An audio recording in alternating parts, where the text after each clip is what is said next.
പാലക്കാട് പാലായി ബന്ധപ്പെട്ടുകൊണ്ടൊരു വിഷയമാണ്. ആ പാലായി ബന്ധപ്പെട്ടുകൊണ്ട് ഇവിടുത്തെ ഭരണസമിതിക്ക് എന്തെങ്കിലും അതിലൊരു ആത്മാർത്ഥം ഉണ്ടായിരുന്നു. ഞാൻ 3 തവണ വാഴക്കാട് പഞ്ചായത്തിലെ നേതാക്കന്മാരുമായിട്ട് ഈ പാലത്തിന്റെ വിഷയത്തിൽ ബന്ധപ്പെട്ട ഒരാളാണ്. ഞങ്ങൾ 30 കോടി ഉറുപ്പിയാണ് മണ്ഡലക്കടവിൽ പാലത്തിന് വേണ്ടി ഗവൺമെന്റ് അനുവദിച്ചത്. ഞങ്ങൾ ഇവരോട് ബന്ധപ്പെട്ടു. നേരത്തെ ദീപ പുലിയപ്പുറം പ്രസിഡന്റായ സമയത്തുള്ള ഒരു നടപടി മാത്രമല്ലാതെ ഈ സമയം വരെ മാവൂർ ഗ്രാമപഞ്ചായത്തിൽ ഒരാൾ പോലും ഭരണാധികാരികളായിട്ടുള്ള ഒരാൾ പോലും ആ പാലത്തിന് വേണ്ടി സഹകരിച്ചില്ല. രേഖകൾ നമ്മളെ കയ്യിൽ എല്ലാം ബന്ധപ്പെട്ടിട്ടുണ്ട്. നേരത്തെ രഞ്ജിത്തും നേരത്തെ ഉണ്ടായിരുന്ന ദീപ പുലിയപ്പുറം ഒക്കെ പ്രസിഡന്റായ സമയത്ത് ഈ പാലത്തിന് വേണ്ടി നല്ല പ്രവർത്തനം നടത്തിയിട്ടുണ്ട്. നമ്മൾ രാഷ്ട്രീയം വെച്ചിട്ട് പറയല്ല. പക്ഷെ ഇപ്പോ എന്തേ വളക്കിൽ റസാൻ പ്രസിഡന്റായിരുന്നപ്പോഴും അതിനുശേഷം വന്ന ആളുകൾ പ്രസിഡന്റായിരുന്നപ്പോഴും എന്തേ അതിൽ വിട്ടുപോയത്? ഫയർ സ്റ്റേഷന്റെ ഉദ്ഘാടനവുമായി ബന്ധപ്പെട്ടുകൊണ്ട് 1-2 വിഷയങ്ങൾ നമുക്ക് സൂചിപ്പിക്കാറുണ്ട്. ഒന്ന്, 16/6/2016 മാവൂരിൽ ഒരു ഫയർ സ്റ്റേഷൻ ഭരണം എന്നുള്ള ഒരു ആശയം മുന്നോട്ട് വന്നത്. എന്താ പറയാൻ കാരണം എന്ന് പറഞ്ഞാൽ 16/6/2016 അനീഫയുടെ തൊഴിലിന്റെ ഘടകത്തുന്നത് കൃത്യമായിട്ട് രേഖയുണ്ട്. അത് മെയ് മാസത്തിൽ നിയമസഭാ തെരഞ്ഞെടുപ്പ് കഴിഞ്ഞതിന് ശേഷം ജൂൺ മാസത്തിൽ ഇടതുപക്ഷ ജനാധിപത്യ മുന്നണിയുടെ പിണറായി വിജയൻ നേതൃത്വം നൽകുന്ന ഒരു ഗവൺമെന്റാണ് 2016 ഇവിടെ ഭരണം നടത്തുന്നത്. ആ സമയത്താണ് ഈ ഫയർ സ്റ്റേഷന്റെ അതുമായി ബന്ധപ്പെട്ടുകൊണ്ട് ബഹുമാനപ്പെട്ട MLA ഈ മാവൂരിൽ ഒരു സന്ദർശനം നടത്തുകയും ആ പെയിന്റ് കടയുടെ കത്തിയുമായി ബന്ധപ്പെട്ടുകൊണ്ട് ഇവിടെ വന്ന സമയത്താണ് ഈ ഒരു ആവശ്യം ഉന്നയിക്കുന്നത്.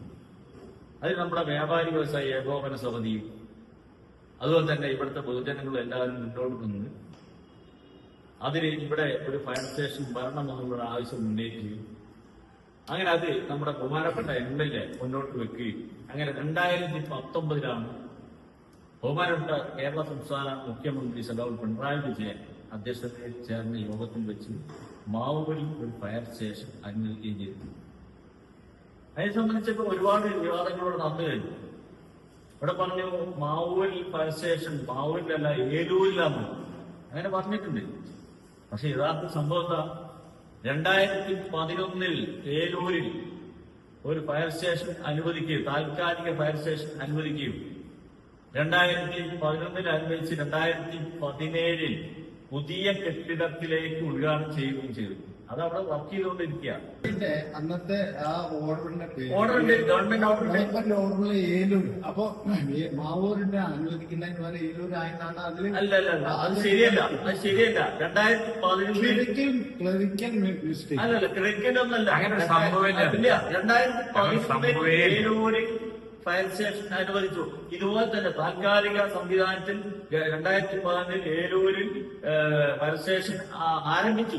2014 പറയുന്നുണ്ട്. 2016 അവിടുത്തെ പുതിയ കെട്ടിടത്തിലേക്ക് 2017 പുതിയ കെട്ടിടത്തിലേക്ക് ആ ഫയർ സ്റ്റേഷൻ അവിടെ വർക്ക് ചെയ്ത് 2014 മുതൽ 17 വരെ തുടർച്ചയായി നടന്നുകൊണ്ടിരിക്കുക. പക്ഷെ പുതിയ സ്വന്തം കെട്ടിടത്തിലേക്ക് മാറി 2017. ഇതൊക്കെ രേഖകളുണ്ടാ നിയമസഭയുടെ ഗവൺമെന്റ് രേഖ. ഇപ്പൊ നിങ്ങൾ പറയുന്നത് അത് ക്ലറിക്കൽ മിസ്റ്റേക്ക് അല്ല. മാവൂരായിട്ട് യാതൊരു പ്രസാദ് പറഞ്ഞ കാര്യം അന്നത്തെ മിനിറ്റ്സിൽ ആവശ്യപ്പെട്ടുകൊണ്ടുള്ള ദീപാവലിപ്പം പഞ്ചായത്ത് പ്രസിഡന്റ് ആയിരിക്കുന്ന സമയത്ത് അപേക്ഷ കൊടുക്കുന്നു. പിന്നീട് മുനിയറ ടീച്ചർ വന്ന സമയത്താണ് ഇതുമായിട്ട് ബന്ധപ്പെട്ടിട്ട് പോയിരുന്നത്. അപ്പൊ അതെല്ലാം നിഷേധിക്കാനുണ്ട്. 2016 ജൂൺ മാസം 16 ആ പെയിന്റുകളാണ് ഇവയുടെ പെയിന്റുകളെ കത്തുന്നത്. അന്നാണ് ഇവിടെ ഇതിനെ സംബന്ധിച്ച് ചർച്ച നടക്കുന്നത്. 2019 മാവൂരിലേക്ക് ഒരു ഫയർ സ്റ്റേഷൻ അനുവദിച്ചു ഗവൺമെന്റ് രേഖകളുണ്ട്. അതൊക്കെ നിങ്ങൾക്ക് പരിശോധിച്ചാൽ കിട്ടും. നമ്മൾ വെറുതെ പറയുന്നതല്ല. ഇയാൾ പറയുന്ന പോലെ ഇയാൾക്ക് കഴിഞ്ഞ തെരഞ്ഞെടുപ്പില് ഞാൻ രാഷ്ട്രീയപരമായിട്ട് പറയല്ല, എന്നാലും പറയാതിരിക്കാതെ നമുക്ക് നിർവാഹമില്ല. കഴിഞ്ഞ തെരഞ്ഞെടുപ്പില് ഇവിടെ ഒരു യോഗത്തിൽ പറഞ്ഞെന്താണ് 10 വർഷമായിട്ട് ഈ MLA യുടെ പിന്നാലെ നടക്കുക ഒരു ഫയർ സ്റ്റേഷന് വേണ്ടിയിട്ട്. എന്ത് പണിയാണ് അവർ ചെയ്തത്?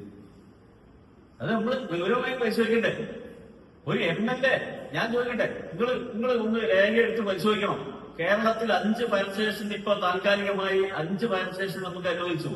ഈ 5 ഫയർ സ്റ്റേഷനിൽ താൽക്കാലികമായി പ്രവർത്തിക്കുന്ന ഈ ഇല്ലെങ്കിൽ പ്രവർത്തിക്കുന്ന ഈ ഫയർ സ്റ്റേഷന് മാത്രമേ സംസ്ഥാന ഗവൺമെന്റ് 40 ലക്ഷം അനുവദിച്ചിട്ടുള്ളൂ. മറ്റ് എവിടെയും അനുവദിച്ചിട്ടില്ല. ഇത് പരിശോധിക്കണം. രണ്ടാമത്തത്, ഈ 18 തസ്തിക മാവൂരിൽ മാത്രമേ ഉള്ളൂ. പിന്നെ എന്ത് അടിസ്ഥാനത്തിലാണ് നിങ്ങൾ പറയുന്നത്? ഇതൊക്കെ ജനങ്ങളെ തെറ്റിദ്ധരിപ്പിക്കാൻ വേണ്ടി എന്ത് ഗുണം? 2016 മുതൽ 2016 മെയ് മുതൽ ഇവിടെ ഇടതുപക്ഷ ജനാധിപത്യ മുന്നണി അധികാരത്തിൽ വരുന്നത്. പിന്നെ എങ്ങനെ ഇവര് കൊണ്ടുവന്ന് പറയാം? ഇവിടെ മുന്നിലൊക്കെ തെളിവുകളില്ലേ? രണ്ടാമത്തത്, ഈ ഫയർ സ്റ്റേഷൻ ഇവിടെ പോലെയുള്ളൂ. സത്യത്തിൽ വ്യാപാരി വ്യവസായ ഏകോപന സമിതി ഈ പൈസ അടച്ചില്ലെങ്കിൽ, ഏറ്റവും അവസാനം നിമിഷം ഈ പൈസ അടച്ചില്ലെങ്കിൽ ഈ ഫയർ സ്റ്റേഷൻ ഇവിടെ പോലെയുള്ളൂ. ഇവരെന്താ ചെയ്തത്? നമ്മൾ പരിശോധിക്കണ്ടേ? നിങ്ങളൊക്കെ മാധ്യമ പ്രവർത്തകർ നിങ്ങൾ പരിശോധിക്കേണ്ട വിഷയമാണത്. നമുക്ക് ഒരു government arts and science college കിട്ടി ഈ മാവൂരിലേക്ക്. അതെന്താ കിട്ടി? അത് ചെലവ് പറഞ്ഞിട്ടുണ്ട്. അത് IT ഇതെല്ലാം ഇതേപോലെ തന്നെ ഈ ഫയർ സ്റ്റേഷൻ പോലെയൊന്നും ഇതെല്ലാം നമ്മുടെ നാട്ടിലെ ജനങ്ങളോടുള്ള ഒരു വെല്ലുവിളി. ഇതിനെ ഇനിയും ന്യായീകരിച്ചുകൊണ്ടിരിക്കുക. ഏതായാലും ഞങ്ങൾ ഇതിനെ ഒന്നും ന്യായീകരിക്കുന്നില്ല. ഇടതുപക്ഷ ജനാധിപത്യ മുന്നണിയുടെ 2016 പ്രകടന പത്രിക നിങ്ങളെടുത്ത് പരിശോധിക്കണം. നിങ്ങൾക്ക് ഞങ്ങൾ തരാം. അത് പരിശോധിച്ചാൽ നിങ്ങൾക്ക് അറിയാം. അതിൽ പറഞ്ഞിട്ടുണ്ട് മാവൂരിൽ ഒരു ഫയർ സ്റ്റേഷൻ ഇടതുപക്ഷ ജനാധിപത്യ മുന്നണിയുടെ കുന്നമംഗലം നിയോജക മണ്ഡലത്തിന്റെ പ്രകടന പത്രികയിൽ പറഞ്ഞിട്ടുള്ള ഒരു കാര്യം കൂടെ നടക്കുന്നു. അതൊന്നും അപ്പൊ ഇതെല്ലാം ഒരു എന്താ പറയാ, ഇതെല്ലാം സംസ്ഥാന ഗവൺമെന്റ് പറഞ്ഞ വാക്ക് പാലിക്കുന്ന ഒരു ഗവൺമെന്റാണ് കേരള സംസ്ഥാനത്തിനുള്ളത്.